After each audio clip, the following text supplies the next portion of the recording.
Muchas gracias por acompañarnos, Gustavo Martínez, analista. Hasta luego. Y de nuevo ahora vamos a esa señal que nos llega en directo. Estábamos pendientes de la intervención del presidente de Ucrania, Volodymyr Zelensky, después de haber hecho esa propuesta de alto el fuego con Rusia hasta la cumbre de líderes. Vamos a ver las palabras que está diciendo el presidente de Ucrania. Dear ladies and gentlemen, I would like to say that today is a very sensitive and very important day for Ukraine. We paid tribute together with the representatives of the diplomatic corps and the First Lady, our children who perished in this war, big war which started by Russia, killing civilians first of all, and this is a very important point for us since the full-scale invasion. 621 children perished, died, killed by the Russian impact, by their weapon, shelling, bombardments, and hundreds of children, starting from the first days of the occupation 11 years back. And we have this information, but it is still incomplete, and we cannot tell exactly how many children perished in the temporarily occupied territories. That is why we listen to the parents.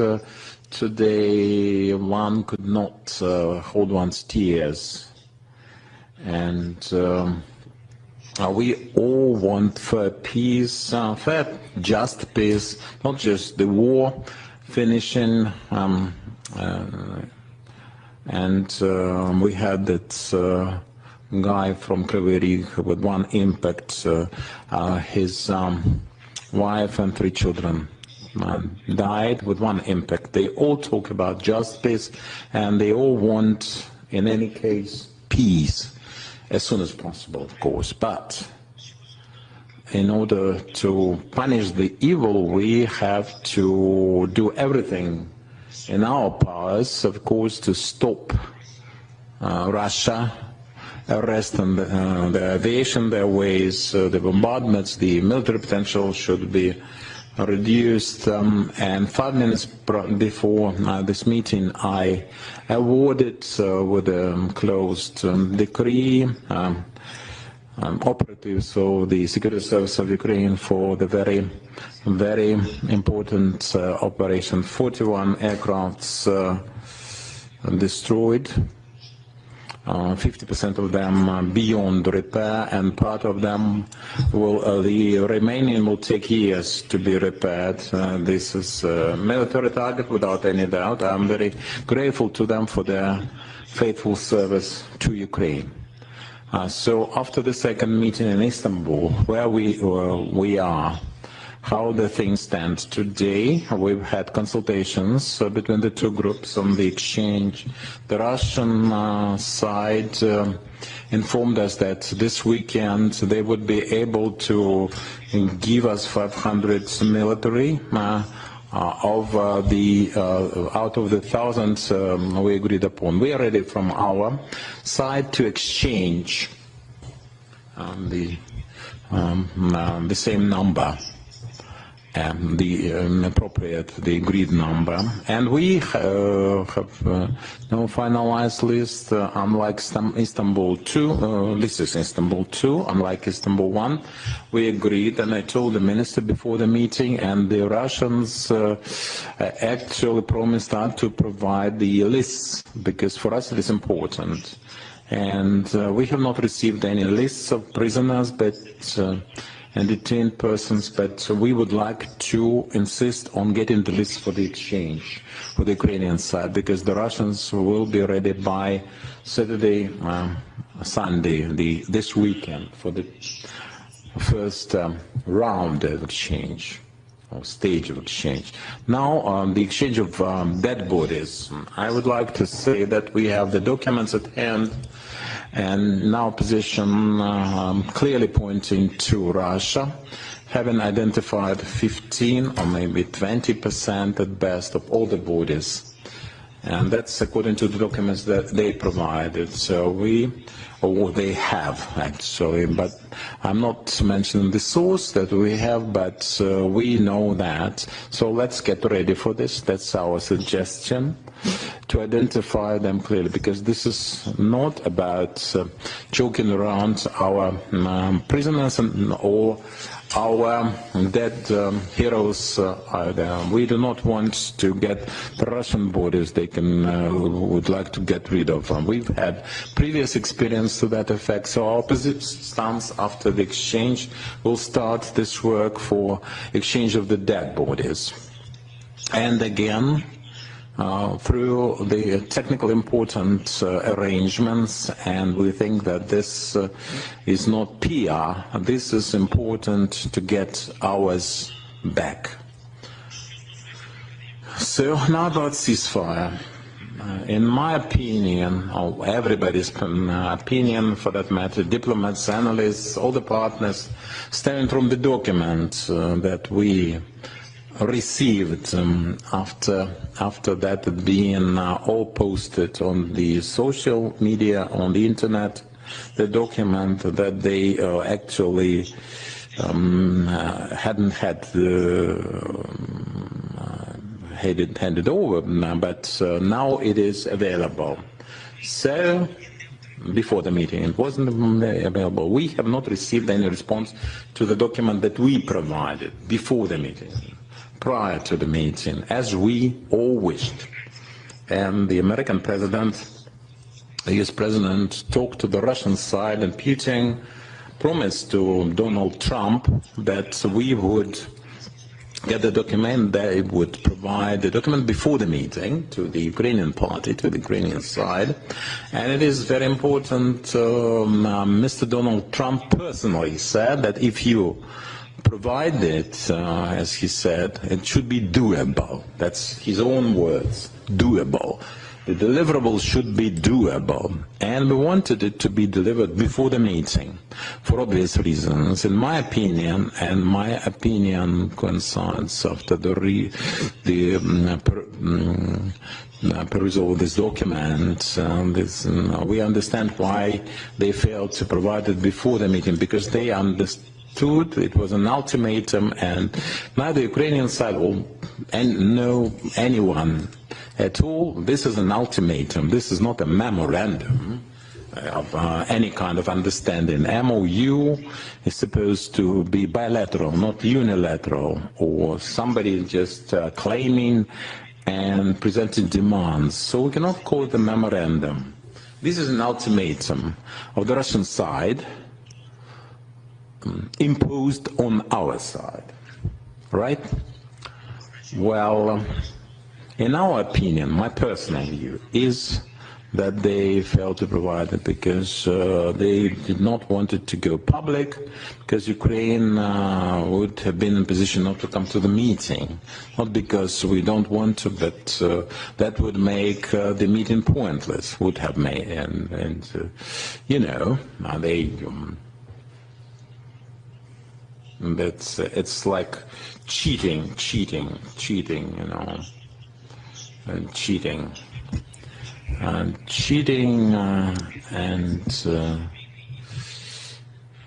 this is con artistry. And in order to demonstrate to the United States of America that this is constructive, their stance is in order to postpone, and that depends on President Trump, to postpone the sanctions or not. All this theater, all of this front to give us 1,000 people, to have Ukraine coming, there's no list. It's not constructive at all, like the first time. Why this ultimatum? Well, let me conclude my thought. If it is about an exchange, we've heard exchanges before. It's about more people It's numerous, but I think that Istanbul 1 is no different from Istanbul 2, the same ultimatum and the same demands they voiced back then. Now it is on paper, it's in writing, the same thing in writing.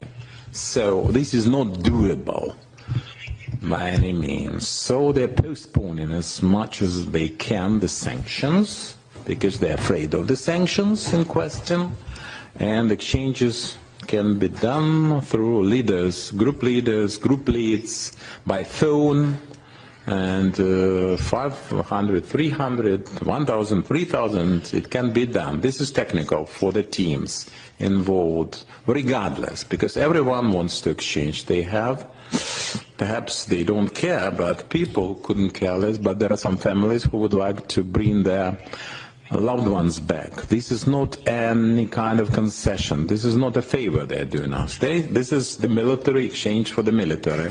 That was just a demonstration of diplomacy. Why we keep calling it an ultimatum? I would like to refer you to the language of this document. You had it. Well, number one, it is in Russian. We provided this document in the Ukrainian and the English version. I have the Russian original, international recognition of the Crimea, Luhansk, Donetsk, People's Republic of Zaporizhia, and Kherson Oblast, and withdrawal of the armed forces from the said regions and recognition of them as part of Russia. This is really an ultimatum. This is against the UN Charter, clearly. It's against any kind of reason and constitution of Ukraine to boot. And they are aware of that, and this is the best prize, the biggest prize for Putin for starting the war. This is his reward. And Putin said to Trump that promised to make it doable, but this is not doable. Even they want it, it's a wish list, but this is not doable by any means. Now the second point is Ukraine's neutrality. Ukraine's neutrality and its refusal to join any military unions, alliances, coalitions, and prohibition of any kind of military activities of the third countries, the territory, military bases, military infrastructure. So, well, 2014, when Putin and took the Crimean part of the Donbass, the Ukrainian Donbass, and that was the unaligned status affair. This is not doable, and this goes against any kind of logic. They started their invasion when we had the non-aligned status effective. Nothing to discuss. So he wants this to use, by all means, to use occupation of our country. Now about NATO. Why? Well, we presented a document for discussion. It says that it is in the Constitution. This is the issue. It depends on the allies. It depends on all NATO members. That's their goodwill. Whether to engage, and they need unity for that, as we know, to invite Ukraine to join NATO, and by the by, not to invite, as they couldn't, to refuse to, they need unity to turn us down. This issue can be raised, but to see no future for Ukraine, the alliance, they need unanimous voting in favor of this option. This is very important, mind you. Now, the third point, the third item, so refusal to conclude any international agreements. This is just cutting on our sovereignty. Any kind of state, Ukraine is not an exception, it's a sovereign state. And this is violation on Vienna Convention on the right of 1969, the right to conclude the international agreements. The document was drafted and prepared of the low-level functionaries. And the team from the Russian side participating in this dialogue with Ukraine is not of the right level. They're not just not decision maker. They have no knowledgeability, no expertise as regards the international law and the Ukrainian legislation. There's no expertise enough. It's insufficient. And then again, when they ask us to leave any kind of alliances, I commented on the alliances. Russia, that is now in the collective security organization of states, so the KB, and they should leave it. And they have some alliances with Iran and North Korea, so it is very strange indeed. It's again an ultimatum. I'm not discussing all the items here. The neutral and nuke-free status of Ukraine, nuclear weapons-free, prohibition of transit, placement, and actual engagement of this weapon. This is spamming. This is spamming. This is just to make believe. This is just a smokescreen for the inexperienced electorate. What kind of nuclear weapons we are talking about? This is political PR. Sheer PR. We do not place and do not possess any kind of nukes. And fortunately, in this case, and you know why we don't have, because we actually had in 1994, we became a party to the agreement for non-proliferation of the nukes, and we cannot deal in nukes, and the status is known, that of Ukrainians. They should stop proliferation covering the territory of Belarus with their nukes. But this is clear, this part is clear. Now about the armed forces of Ukraine, and our some kind of formations, military, and disbanding of the nationalist formations, and the private military companies. We have no private military companies to speak of in the Ukrainian armed forces. Azov is the National Guard, part of the National Guard. And if they discuss private armies, we have no private armies, we cannot have them. It is not allowed by the legislation, but that gives me some feed for thoughts. And they have the Wagner-like groups, and they recognize that they have such private military companies operating Wagner notoriously, but now they recognize that they have them. And well, I'm not discussing all the items, specifically the Russian language. We have the official language, it's Ukrainian, and they stay concerned with the Russian-speaking population. It looks very strange because they have destroyed and keep destroying en masse the regions where the majority of people used to speak Russian or Russian and Ukrainian in parallel. So this PR and bloody ultimatum, and that is what I see here, concluding. They are prepared for the exchange because they need the exchanges. We are prepared to exchange, but we cannot continue any diplomatic contacts at the level that is not decision-making at all. I think is pointless. It's my opinion. In my view, the exchanges are ongoing and should be ongoing. The Russians are not ready to arrange for any ceasefire. They cannot make such decisions. They are not empowered. It's for the leaders to decide. That's how they presented it to us. That's a different level of decision making. All right. And my proposal is, we suggest, and I think our partners can support us now, we suggest to the Russians to have ceasefire before the leaders' meeting, till the time of the leaders' meeting. So we are prepared to have this meeting to avoid any kind of speculations and insinuations. It's up to Russians, Istanbul, Vatican, Switzerland, any venue, from Monday on, any day. Why ceasefire till that meeting, a leaders' meeting? Because we'll have a meeting if we don't fail to reach any kind of understanding. There's no desire, will to de-escalate. There's no vision of concluding that. We can do that on the same day and conclude.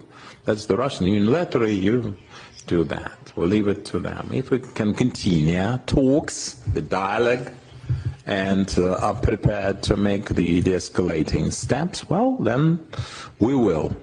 Ceasefire with American monitoring, the U.S. safeguards of mediation. And if they do not want a long ceasefire, we can have a meeting any day, starting from tomorrow, and can have arranged. I'm available for the meeting. 1, 2, or 3 days, the ceasefire they wanted to the Easter, great victory is on the 9th of May, and they can all arrange for this win-win with the ceasefire. However, President Trump would support it, and President Erdogan would like to have this four sides, him, Donald Trump, myself, and Putin. We are ready for this meeting any day. Well, that's it from me.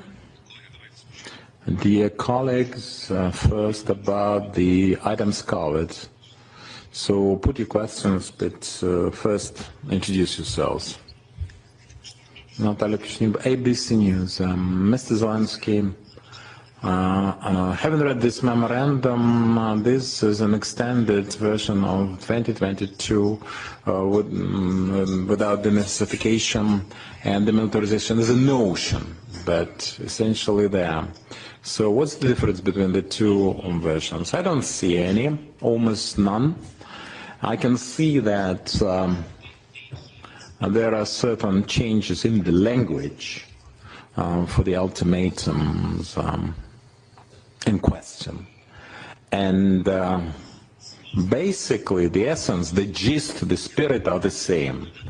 There are some additional spheres, edits where they would like to physically, they wanted to destroy the leadership originally, not it's about electoral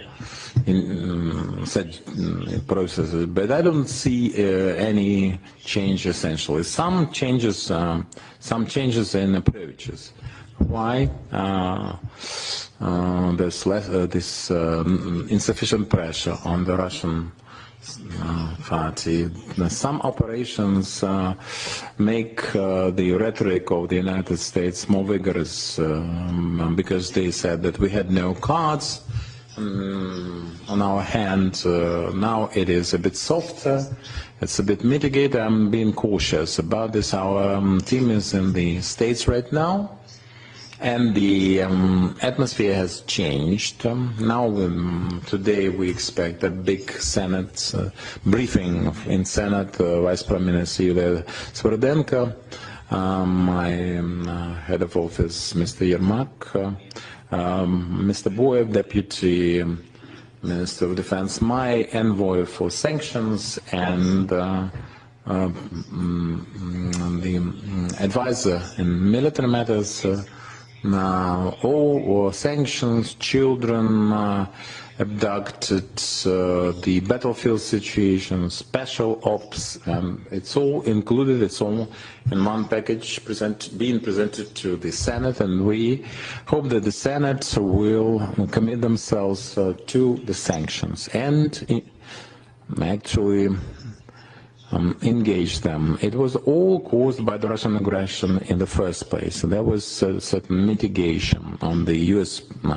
part for the conditions, and the American side said originally that without ceasefire, without agreement to have the ceasefire, the sanctions would be employed. We have demonstrated that we are ready. The Russians have demonstrated that they are not ready for any ceasefire. And they demonstrate that vocally. It's not in the winds, it's not behind any kind of curtains or closed doors. It's open, it's in the open, and we insist on sanctions and all are asking for it very insistently.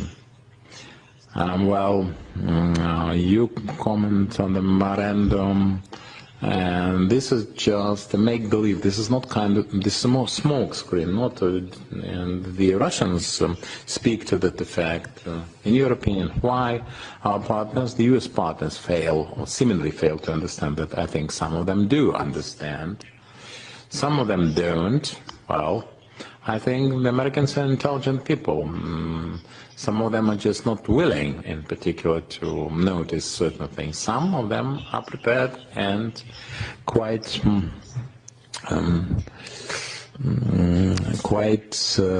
decisive in that realization. For the political compromises, I understand that some people would like to work on a soft pause and not to shut any doors for the producers. But Russia is a house with too many doors. Why should they have so many doors? And Ukrainians, who never attacked anyone, have just one door, and a narrow one. Well, and we would like to for everyone to see, well, the more and more people in the United States, I mean the leadership, more and more people can see what Russians really want. They want to keep procrastinating, postponing with the make-believe diplomacy without any serious solutions and decisions, just to postpone the sanctions, suspend the sanctions, and keep advancing, occupying the Ukrainian territories. That's what they want. Yes, please, BBS. Volodymyr, so the BBS News. President, you mentioned that your team is now in Washington, D.C. They've had some meetings with Mr. Rubio, Mr. Kellogg, Whitcomb, senators today. They're making a big briefing. But we understand that the Senate, they're already 80% ready and have enough votes to impose the sanction. But there's no political will on the part of the President Trump. So how can this briefing actually help this situation? Perhaps you are in contact with the President for the sanctions to be promoted and supported. And you said that you suggest ceasefire with U.S. monitoring and mediation. Can you elaborate on that? Well, first of all my talks with President Trump are public. One way or another, some of the meetings are not public in certain aspects and certain points, but we are always meeting openly. Now talking about the other levels of U.S. management, let's say some of the discussions are not public. There are plenty of them. Quite enough, and they all are supposed to bear fruit before they are made public. This is my second point. About the sanctions, we understand that the Senate is ready for that, and we heard yesterday not just the senators, but Congress people, and the Speaker, Mike Johnson. I had no meeting with him, but that's his stance, his position, and I'm happy to see that. But the President Trump is supposed to be ready, and his latest signals were about giving them another chance, the Russians another chance. But for us it's important that the Russians promised him to deliver a doable document. It is not doable. It's not my political will, my political agenda, which is a very important point in its world. I'm not difficult. I'm not easy, but there's the legislation I cannot actually bend. This is not about advocacy. This is not an advocacy campaign or lobbyism. This is the international law, the constitution of Ukraine. So we have what we have. We have this legislative foundation. That's why it is important for us to be consistent in our steps, all of us. I am in favor on consistency suggested by the US side. Ceasefire or sanctions. That's the dilemma. We didn't want any sanctions against us, so we choose ceasefire. The Russians don't care, I suppose. So then sanctions for them. And your second point, the ceasefire that you offer, it should be with the U.S. monitoring mediation. Well, in any case, if we decide upon ceasefire, and the main point is who is to guarantee, who is the guarantor, who is the mediator, in order to say that this side violated, that side violated, so it's for violation of ceasefire that then get sanctions. And in Istanbul 1, Istanbul 2, we discussed that the US can monitor this and mitigate through mediation. But this is mediate, basically. But this is a technical issue. I think they would agree. Technically speaking, they are the only ones who are in position, who are capable of delivering there. And that's why the leaders should meet in that form. That's my opinion, anyway. I think that we have to demonstrate this will to have a ceasefire. This is a good idea. Till the meeting.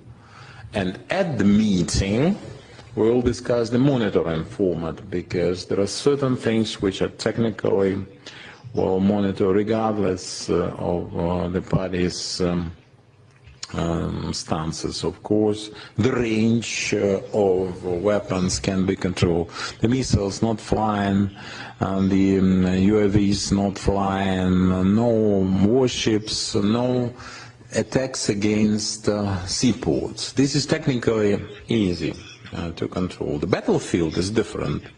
It's more difficult, and we need some technical mediation for the battlefield, monitoring for fairness, for avoiding any kind of accusations coming from any side. Any of the two. We can control the drones on the battlefield, but they will say that they violate, they would say that we violate, it's our word against theirs. That's why we need a mediator, but to demonstrate the will. Now we can do that before the leaders' meeting, and the Russians cannot argue against that, because they have done this, they've been there twice, unilaterally, though they kept attacking, but that was their unilateral announcement, and they wouldn't say that it was impossible without the US partners. So we have to first understand that they're prepared to conclude this war, they have the will, and present a way. So we think that we should cease fire before the leaders' meeting, unconditionally, because we are ready tomorrow, Estambul, Switzerland, Vatican, tomorrow, day after tomorrow, at the end of the week, at the beginning of the week, any day, we are open, but people should understand that the peoples, European nations, Ukraine, and all the world, we have the chance for the world, for peace, and the parties have arranged a temporary ceasefire before the meeting. That's the proposal, that's the precedent, basically. And we could do without it if people in Istanbul on the Russian side are constructed, but they are not. Suspilne, public broadcaster. About the memorandum, are there any items that Ukraine can consider as a draft? And you said that that memorandum, should we had we received it earlier, we wouldn't have had to go. Well, the Ukrainian side said there's nothing on the table. This is the ultimatum. But otherwise, there's no proposal for the escalation. So my question is this. If you have meetings for the delegations, does it mean that Istanbul 3 will never ensue? If we want to be substantive, I describe the format, not the ultimatum we have on the table. It's not about the items in this document. It's not just about some items that we disagree with. I can go one by one through the list. It's not about some of them being doable. The whole spirit of this document is that of an ultimatum. We have to change the spirit, and then we can do it differently with some aspects about people, about territories, about the escalation, ceasefire, and so forth. But if you don't want to do it, you produce this language. Well, if you want to be liked by the very radical part of your society, I'm talking about the Russians, of course. If you want to be liked by them, give them this kind of language, and then promulgate it through TASS or whatever agency. But I'm not sure whether that can satisfy the radicals in the Russian society. They just want to destroy all Ukrainians with the nukes and then get to Europe. They are open, their children, you heard them talking about the children. I cannot even quote them. The European women, that's their position about territories, is their position. Ukraine, that's their stance, will go till Berlin. Well, you know this narrative. It's sad to see it, to see that kind of approach. Another short question about the land force commander. Have you? En directo, compareciendo el presidente ucraniano Volodymyr Zelensky insiste en esa propuesta, pone sobre la mesa un alto el fuego inmediato que se mantenga hasta la próxima reunión de líderes. Reunión de líderes que, dice Zelensky, se puede producir hoy, mañana, pasado, cualquier día, y propone lugares como el Vaticano o como Suiza, o continuar en Estambul. Pero en lo que más ha insistido, sobre lo que más detalles ha dado, es sobre por qué Ucrania está rechazando de forma diametral el memorándum que presentó en el último encuentro el pasado lunes en la reunión de Estambul la delegación ucraniana. Dice que, en primer lugar, el memorándum se presentó fuera de tiempo, que Putin había hablado con Donald Trump y se había comprometido a presentar ese documento antes de la reunión, y se llevó de forma directa a la reunión. Además, dice el presidente ucraniano, dice Zelensky, que a su juicio ese memorándum no cumple con el derecho internacional y que, más que un memorándum, es un ultimátum, que tiene una serie de condiciones que en ningún momento Ucrania, como Estado soberano, puede aceptar, puede permitir. Dice que incluye un contenido que va en contra del derecho internacional. También ha dicho Zelensky, ha sido muy duro, muy crítico, que la delegación rusa que está negociando con Ucrania no tiene el suficiente nivel, que parece que no conocen el derecho internacional.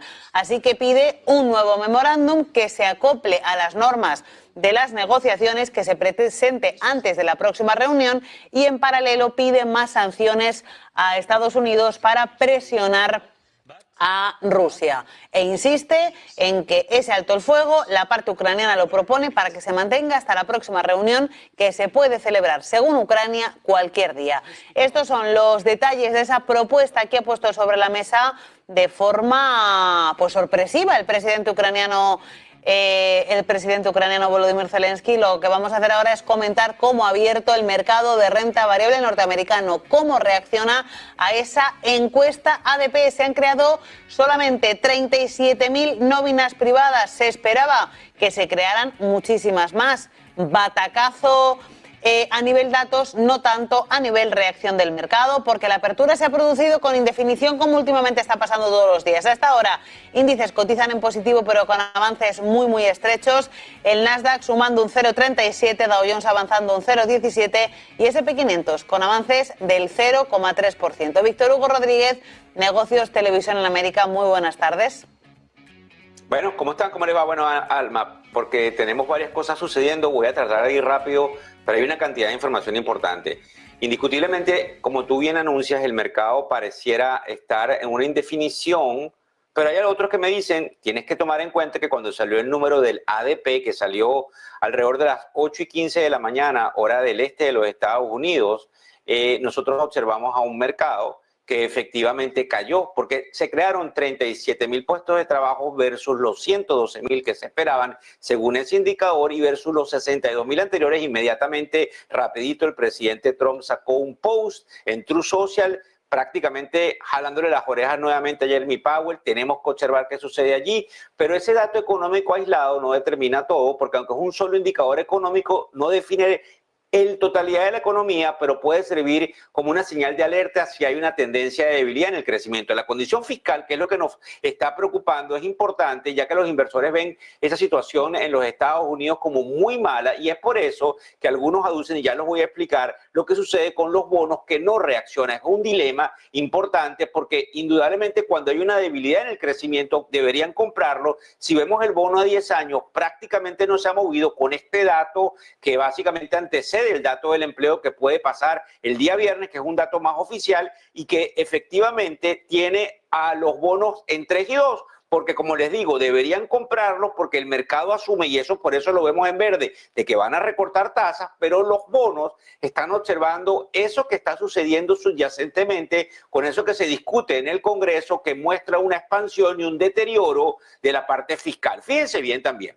Hay una narrativa que algunos me pasan que tiene que ver con el optimismo del mercado. Dice que los inversores adoptan narrativas claves de que realmente Trump siempre se raja, que es el famoso taco trade, Trump's always chickens out. Y la otra, que es importante que le prestemos atención, y es que probablemente los déficits no importen. Es muy importante porque pese a esas tensiones que hay con China, algunos siguen diciendo que es muy probable que China, Alma, pueda negociar algo con los Estados Unidos, pero como yo comentaba con otros analistas, y aquí me paro para tus preguntas, China tiene ahora el sartén por el mango porque los Estados Unidos tiene esta opinión pública viendo que a Donald Trump se le está deteriorando un poco la economía con una reserva que no quiere bajar tasas, y están los chinos esperando el teléfono a ver cómo negocian ellos, que precisamente haya algo en el tapete, porque Donald Trump, para que también sepan, está presionando a todo el mundo de que le pongan en la mesa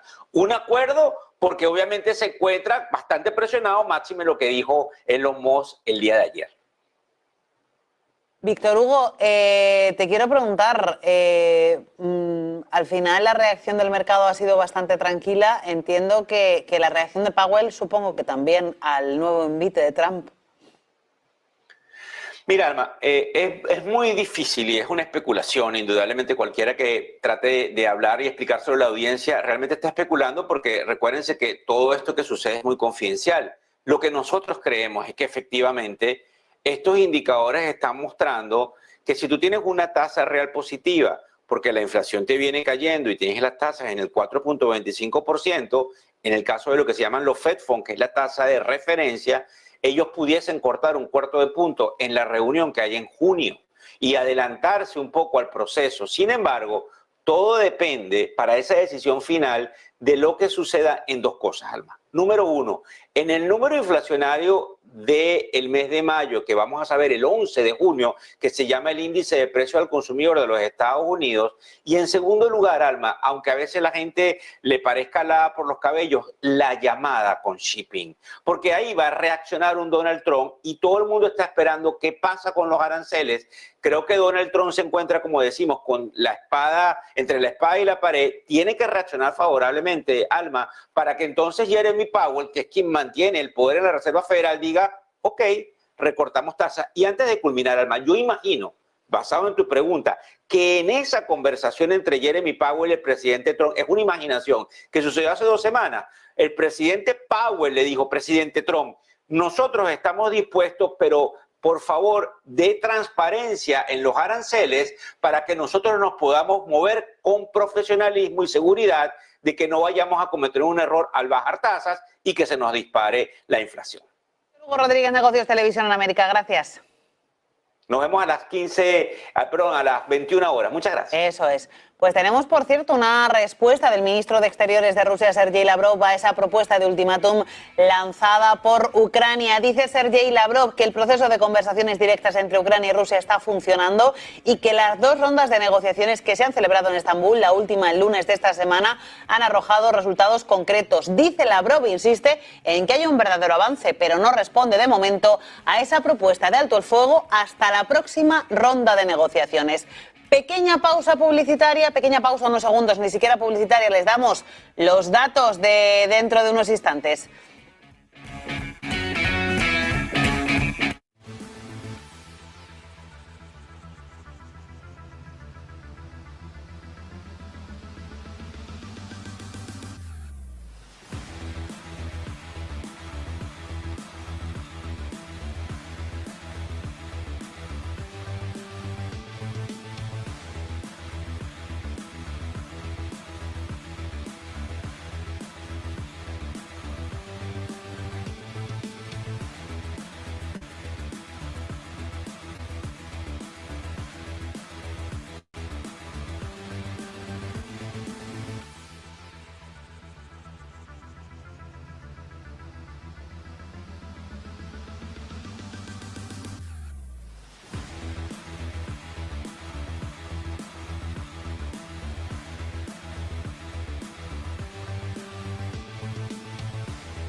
Pues ya tenemos el dato, este ha sido mejor de lo esperado. PMI de servicios de SP en Estados Unidos se sitúa en 53,7 por encima del pronóstico esperado y también por encima del dato anterior. El pronóstico era 52,3, dato anterior era exactamente ese, el de 52,3. También PMI compuesto de SP se sitúa también por encima de lo esperado en 53, valor final, pronóstico un poquito por debajo, 52,1, valor anterior 52,1. ¿Qué quiere esto decir? Que el sector manufacturero está sufriendo, pero que el sector servicios se mantiene estable y sólido. Dato de servicios se sitúa en 53,7. Dato del PMI compuesto de SP se sitúa en 53. En ambos casos, el dato se sitúa mejor de lo esperado. Y, por cierto, decisión de tipos de interés del Banco Central de Canadá también se acaba de conocer. Mantiene los tipos tal y como estaban en el nivel de 2,75%. Era lo que se esperaba. No hay ningún tipo de sorpresa. Ha dicho el Banco Central de Canadá que se espera que la economía canadiense sea considerablemente más débil en el segundo trimestre que en el primero y que la fortaleza de las exportaciones y los inventarios se revierta. Están observando, dicen desde el Banco de Canadá, que se observan que en qué medida los aranceles estadounidenses reducen la demanda de exportaciones, con qué rapidez se transmiten los aumentos de costes a los precios al consumidor y cómo evolucionan las expectativas de inflación. Así que el Banco Central de Canadá decide dejar los tipos de interés en el nivel actual del 2,75, los datos de PMI, tanto compuesto como de servicios de SP, mejor de lo esperado. PMI de servicios 53,7, PMI compuesto en 53. Vamos con nuestra entrevista en Rolling Stocks. Peter Moulinex, Equity Product Specialist at Alliance Bernstein. Thank you for joining us. Thank you. Good to be here. Peter, where are we with European markets and how is that impacting your investment approach in the Alliance Bernstein European growth portfolio? Thanks. Well, after the sell-off in March leading up to Donald Trump's Liberation Day, the European stock markets have rebounded with more of a risk-on feel. Growth has really outperformed value as sentiment seems to have improved, and we'll talk about that as we go through. In terms of our approach, nothing has changed in the AB European growth portfolio. It's been encouraging to see performance being a bit better in this risk-on environment, and just it feels like fundamentals are more of an understanding in the market that investors are rewarding fundamentals a bit more. And there's still an awful lot of potential in European growth equities because they've lagged their US equivalents for about 15 years. European markets have faced challenges, but there are compelling reasons to invest in Europe. We continue to look for companies in industries that enjoy structural growth, drivers that are not tied to macroeconomic trends. Think about things like technological trends, healthcare innovation, industrial automation, and energy transition. There are many companies throughout Europe that offer compelling prospects within these industries. Additionally, many European companies generate significant revenues from other regions around the world. They're really global companies that happen to have their headquarters or listings in Europe, and that makes them less dependent on the regional economy. But what's really important, and especially at the moment, is that a lot of these companies have a local for local type of operations where they manufacture goods in countries outside of Europe, the Asia, that could be the US, and they sell them locally as well. So the key point there is that they're not going to be subject to tariffs because they're not moving goods cross-border during the manufacturing cycle. So ultimately, we're looking for quality businesses with competitive advantages, skilled management, and capital discipline that can sustain consistent earnings growth over time. And we think several European companies are forecast to deliver robust earnings growth in the coming years, operating in these industrial, semiconductors, electrical equipment type of industries. And these companies have clear competitive advantages, high barriers to entry, and strong fundamental metrics. And these should enable these companies to perform in good times and bad times and support this high earnings growth over time that we look for in the European growth portfolio. Peter, what about global market? Is US exceptionalism over? Well, it's worth really exploring what that means. If we think in recent years, we've seen the US as home to enormously profitable growth tech giants that have been hugely profitable, independent of any cyclical or cyclicality. And while this is an exceptional feature of the US market, it's really only because those type of companies and those individual companies don't exist anywhere else in the world. It's more about the companies than about the US market. And recently, many commentators have been calling out these high valuations or casting doubt on their ability to keep growing so strongly. And actually, these companies have underperformed since about November last year. So it's not surprising to say it is tempting to say that the exceptionalism trade is over. However, in the more recent environment, the companies have rebounded. But crucially, the broader US market can claim to be exceptional if we look away from those magnificent seven stocks, if you want to call them that. US companies are laser focused on profitability, and they have really favorable shareholder return policies. There are plenty of opportunities to invest in the US, but it's really important to be selective and choose the companies that have the strongest growth prospects at sensible valuations. This is what we try to do in our AB Global Growth portfolio. We can weigh up those US companies with their global competitors and hold the highest quality and most exceptional companies no matter where in the world they have their listing or headquarters. If we look at consensus earnings growth for this year and 2026, while the US does have the strongest forecast for 2025 and Europe the weakest, in 2026, that gap does start to close. So just to put some figures on that, for 2025, the US is looking to grow earnings at about 10%, 14% in 2026. In Japan, 6% this year, 10% in 2026. And in Europe, only 3% this year, but rising to about 11% in 2026. So we're seeing companies able to increase their earnings power, or consensus around their earnings power, really increasing a lot in Europe, with the US staying pretty high. Peter, we have seen that market sentiment has been dominated by tariffs. For how long do you think this will continue? It feels like tariffs have really driven the narrative in the market. And ultimately, we firmly believe that prices are generally moved by three market forces. They're interconnected, and yet they can often conflict. Fundamentals, news flow, and perception. And as fundamental investors, we truly believe in the long term that this is what drives company performance, and that the other two, news flow and perception, are really much more short term and driving valuations or prices and volatility in that short term. If we think about news flow, it can produce damaging stories, even about quite resilient companies. Some companies might be described as overexposed to tariffs or any other risks that threaten to weaken fundamentals. But in many cases, stable growth companies can actually be quite boring businesses, and they don't really get impacted by the news flow so much. And their competitive advantages, the way they put their cash flows to work, is really quite consistent, and shouldn't be dominated by news flow in the long term.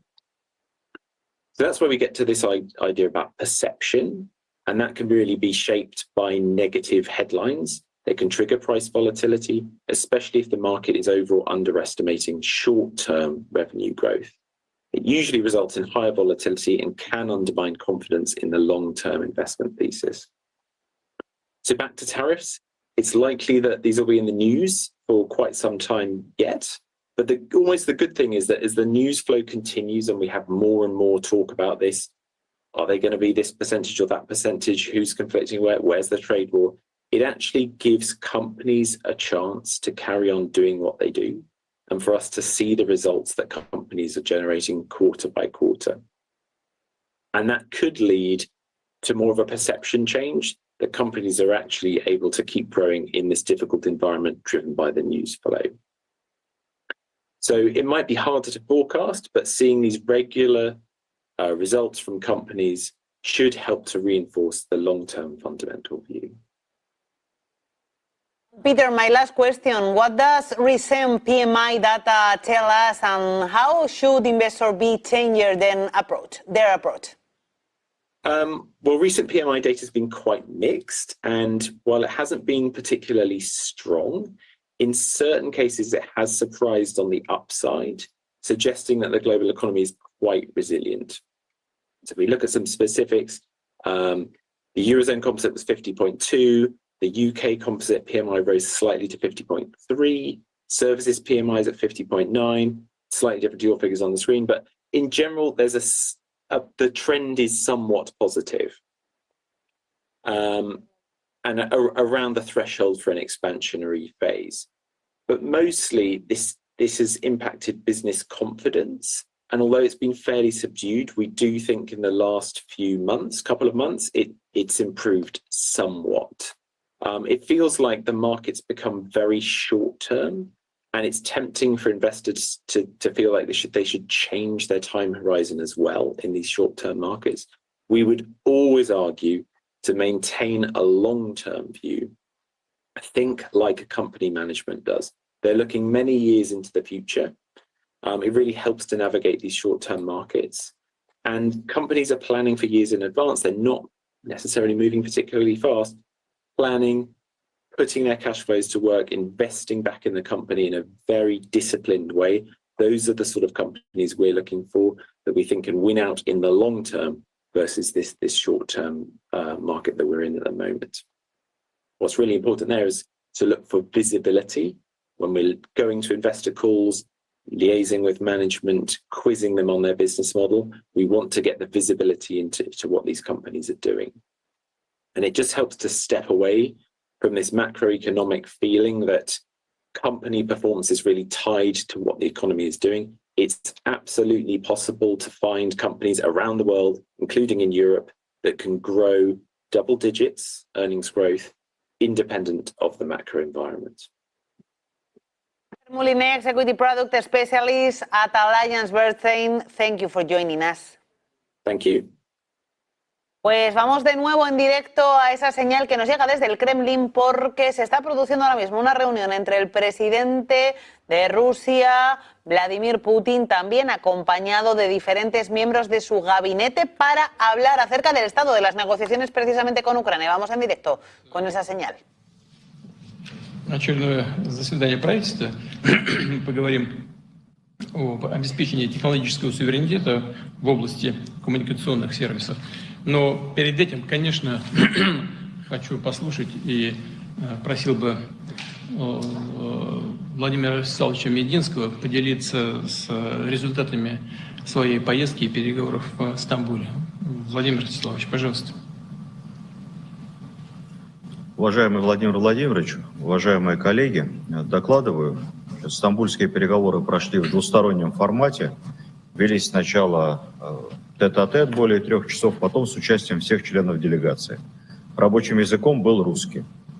Мы передали наш проект меморандума о мирном урегулировании, который состоял из 2 частей.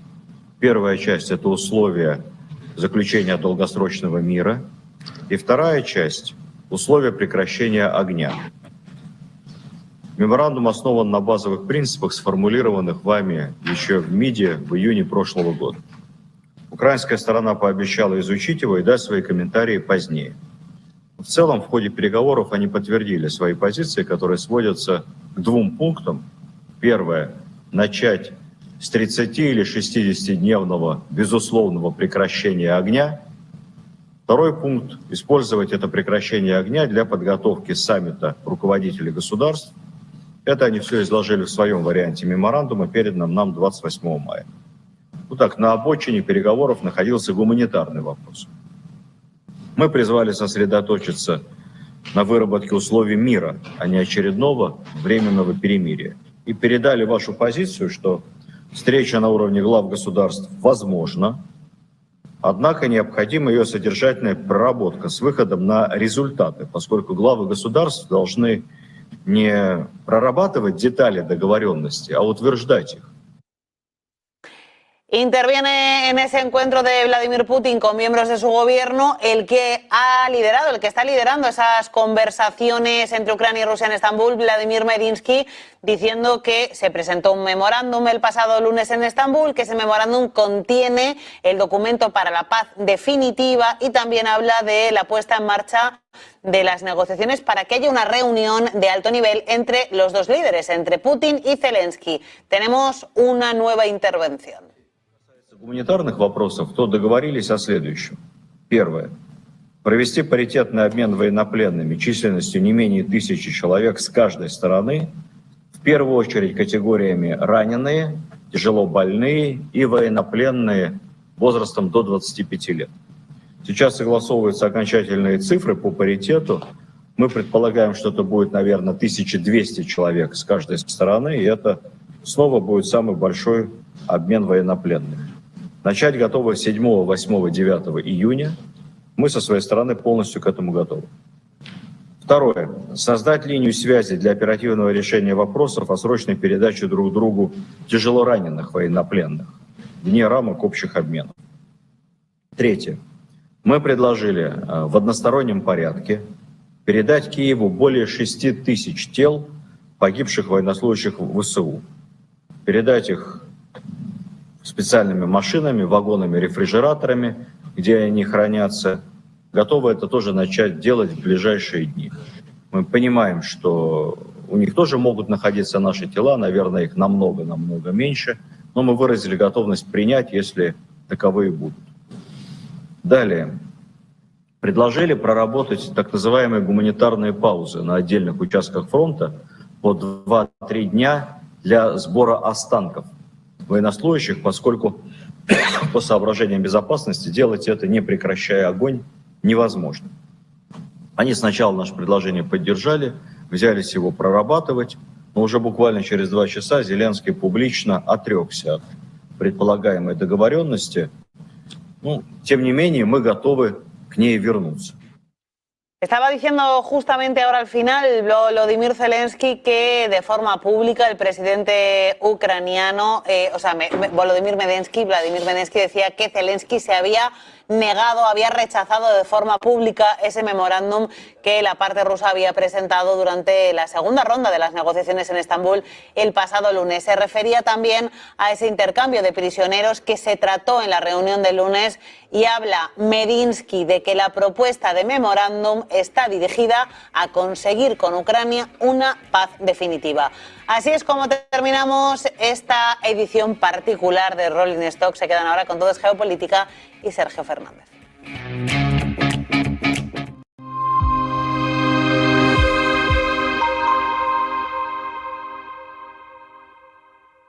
Esto sí que está pensado para mí.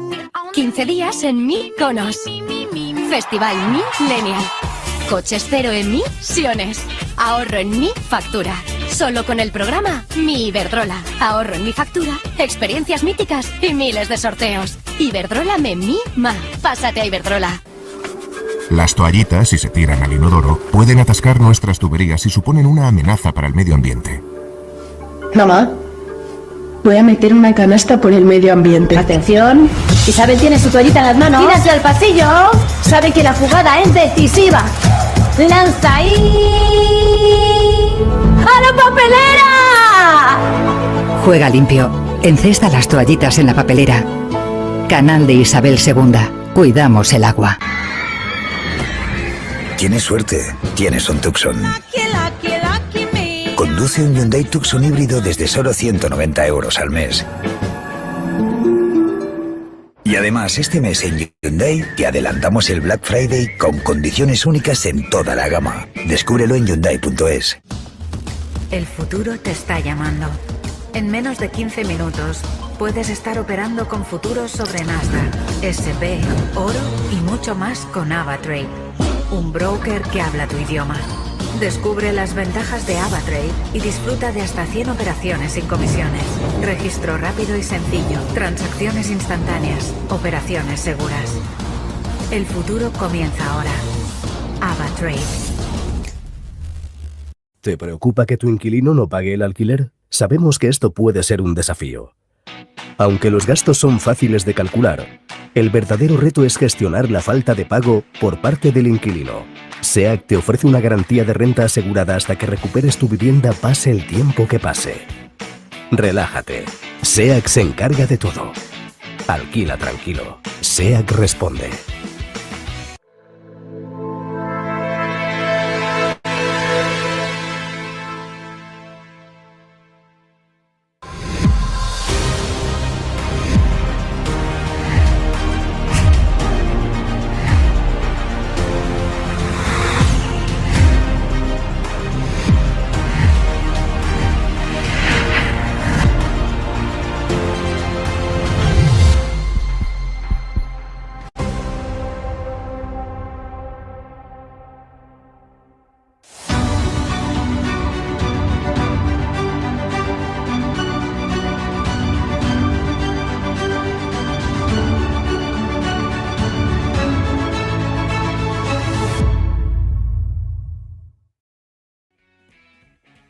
Muy buenas tardes, bienvenidos un día más a Todos Geopolítica, bienvenidos al programa en el que contamos, repasamos y analizamos todo lo que está pasando en el tablero geopolítico, pendientes de la escalada total en Ucrania tras el ataque del pasado domingo. Enseguida les contamos la respuesta por parte del Kremlin con el presidente ruso Vladimir Putin reunido en estos momentos con su gabinete, hablando de avances en las conversaciones, pero también de las investigaciones en torno a los ataques ya no del domingo, también del sábado con este derrumbe de puentes que se ha cobrado varias heridas y varios fallecidos y también varios heridos. Enseguida miramos estas cuestiones, miramos también a la OTAN, a los mensajes de Mark Rutte, a las advertencias de Estados Unidos y también a cómo está la situación en el frente con Rusia acercándose a Sumi, pero Vamos con la última hora. Hablamos del viceministro de Asuntos Exteriores de Rusia, Sergei Ryabkov. Ha mandado un mensaje a Estados Unidos y a Reino Unido. Pide responder a las últimas operaciones bélicas de Ucrania. Se refiere a estos ataques a los aeródromos rusos y pide detener el ciclo de la escalada. En los últimos días, como saben, Ucrania ha destruido varios bombarderos rusos y además ha atacado el puente de Kerch, que conecta Crimea con Rusia. Ryabkov añadía que la falta de reacción de los aliados occidentales de Ucrania sugiere que al menos aplaudieron los ataques. Dice que en el peor de los casos podrían incluso haber participado en la preparación de los ataques. En cuanto a cómo va a responder Rusia a estos golpes de Ucrania, dice que la decisión va a recaer en el Ministerio de Defensa ruso. Dice que es una pregunta para sus militares, también para el comandante supremo, y ojo porque no descarta ninguna opción, no descarta incluso llegar a un ataque nuclear, tal y como informaba en las últimas horas el Daily Mail. Momento de máxima tensión en Ucrania. Preguntaban al viceministro de Asuntos Exteriores de Rusia que no descarta ninguna opción. Todas las opciones están sobre la mesa para responder al ataque sin precedentes de Ucrania, esta famosa operación Telaraña. Desde la última hora vamos ya con el análisis, con los expertos. Contamos con José Miguel Villarroya, historiador. ¿Qué tal, José Miguel? Buenas tardes. ¿Qué tal, Sergio? Buenas tardes, un placer. Tenemos también a José Luis Orella, profesor de Historia Contemporánea en la Universidad CEU San Pablo. ¿Qué tal? Buenas. Muy buenas tardes, un placer. Encantados de tenerte por aquí. Contamos con Alberto Gallego Gordón, coronel retirado del Ejército del Aire. ¿Qué tal, Alberto? Buenas tardes. Bueno, me parece que tenemos muteado a Alberto. Enseguida. Estaba yo. Perfecto. Buenas tardes, encantado de estar con vosotros. Encantados de teneros a los tres por aquí. Como decimos, en un momento de mucha tensión en Ucrania, con Putin está reunido ahora en torno a estas conversaciones que se mantuvieron el lunes en Estambul, estos últimos ataques de Ucrania. Alberto, si te parece, empezamos contigo. ¿Cómo valoras esta nueva escalada en Ucrania y también hasta dónde crees que puede llegar la respuesta de Rusia? Daily Mail hoy hablaba incluso de un ataque nuclear, no contra población civil, sí contra las bases militares de Ucrania, también sus aeródromos. La doctrina dice que ninguna potencia nuclear ha perdido una guerra. Estados Unidos, la única vez que lo empleó, la ganó, ¿no? Sería muy prematuro hablar del tema nuclear. Siempre ha estado ahí, se ha esgrimido como una espada de Damocles que podría caer sobre todo, ¿no? Yo creo que, no lo sé, claro, no deja de ser el me parece que han sido declaraciones de algún experto, ¿no? Como digo, Putin en su momento incluso dijo que movilizó sus fuerzas nucleares. Yo creo que el tema nuclear es un efecto disuasorio, va a estar ahí siempre, y es el efecto principal que tiene, ¿no? No me toques que tengo armas y puedo machacarte, ¿no? De ahí a que se utilicen, pues no lo sé, creo que es una escalada absolutamente inaceptable, ¿no? Dentro de lo que es la operación esta tan especial, por decirlo de alguna manera, que ha llevado a cabo Ucrania después de un año y pico de preparación, claro, porque ha sido una preparación concienzuda, muy metódica, pero sobre todo ha sido un efecto psicológico, ¿no? Que ahora Rusia, Putin, diga que es inaceptable, es un acto terrorista, pues no deja de ser una broma, ¿no? Después de lo como ha estado él machacando pueblos y cometiendo pues delitos, yo creo que contra delitos de guerra, ¿no? Crímenes de guerra, como creo que están perfectamente documentados, ¿no? De ahí a la escalada, como digo, creo que es muy difícil. Se han pasado muchas líneas rojas, han ido pasando una a otra. Una guerra, pues sabes cómo empieza, pero cómo va a acabar todavía no lo sabemos, ¿no?